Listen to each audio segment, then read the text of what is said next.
It is my privilege to introduce the keynote speaker for this year's conference.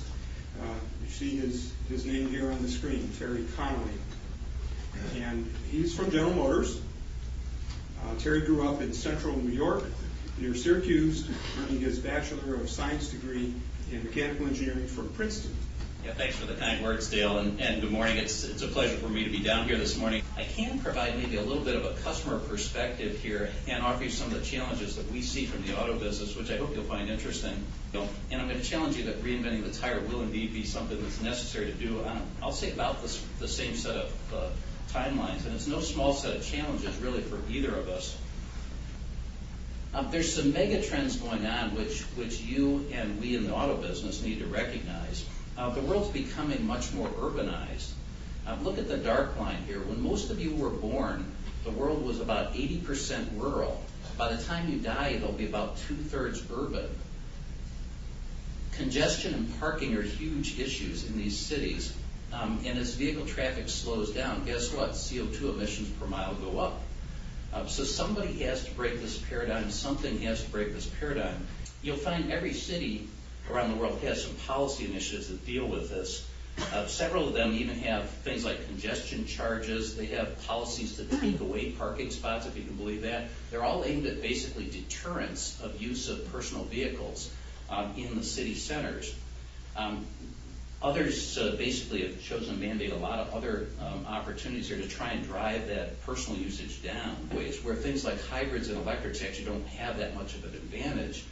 Some people use vehicles with very light load down at the bottom corner, some with very heavy loads where things like diesel engines have long proved that they have very substantial advantages.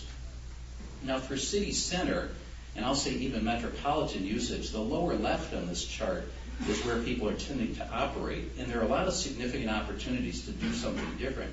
And this is the area where these alternatives are starting to emerge, which is fundamentally why you see battery electric vehicles and what we call EREV, the extended range electric vehicle, and fuel cells and so forth emerging.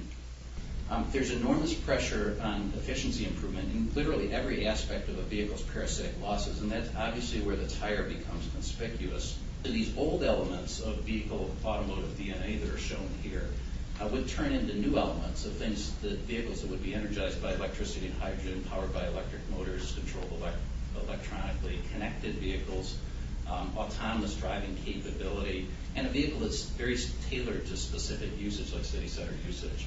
And you could call us asleep as an industry if you want, but we basically have introduced a lot of technology aimed at fuel efficiency over the last 25 years. And basically what we've delivered is 1% to 2% per year for the last 25 years. So huge challenge to step that up to 5%. That challenge is going to create also a huge business opportunity for automotive suppliers.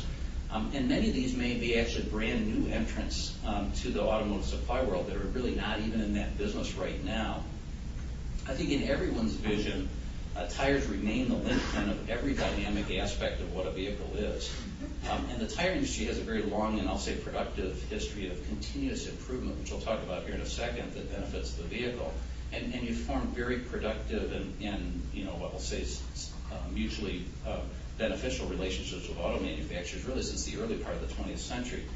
But I'll argue that some of that same stability may disable reinventing the tire. And we have a deep list of challenges for you, which I'll get to here in a second. And finding solutions to some of the long-standing problems that I've talked about here and finding them fast may be just as critical to your business as it is to our business.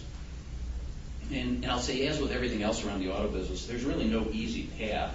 The customers want fuel economy, but they also want acceleration, stopping distance, evasive maneuvering, et cetera. We're probably to the extent of where the best performers were a decade ago. So here comes my set of challenges to you specifically.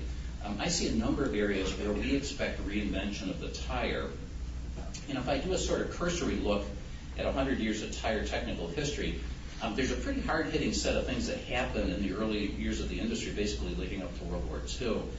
The pneumatic tire, obviously, in 1889, the Schrader valve in 1898, braided steel wire beads, the tubeless tire. I didn't realize this was actually invented in 1903, not introduced until about 50 years later in the automotive industry. Tread designs for traction, carbon black, synthetic rubber tires. And then I'll give Michelin the credit they deserve for the introduction of a radial tire on the 1948 Doshebo.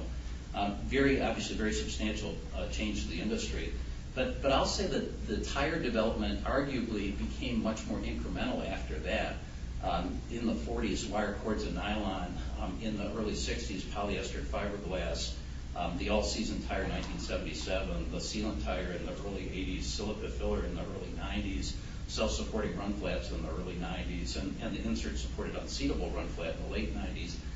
And by the way, I'm sure that there could be some great arguments started over lunch here in terms of who was first with all those things. I know at least in the automotive end of the business, the arguments about who technically came first, partly because you do things like technical conferences and share ideas are always very prominent. Now, I don't want to minimize the amount of really good incremental improvement that's gone on in the last 30 years or so. In fact, I use this slide, kind of a complicated thing here, but use this comparison slide within GM to illustrate just how incredible engineering optimization is. I'm basically showing you 3 decades of tire improvement there, and you see very substantial improvement, outwards better on this. It's very substantial improvement in things like rolling resistance, which I know is going to be a key subject here this afternoon, cornering coefficient, wet traction, et cetera. So there's really substantial stuff going on, and indeed cost and quality aren't even on this chart, but are very substantial improvements your industry's made as well. But I'll say it doesn't reflect a change in tire DNA. And my observation would be that in my lifetime, the tire industry's got this very strong history of industrial innovation, and even I'll say product innovation outside the auto industry, but it's time to help drive more automotive product innovation. Here's what you're up against. The Cruise, which happens to be the #1 conventional powertrain in the U.S.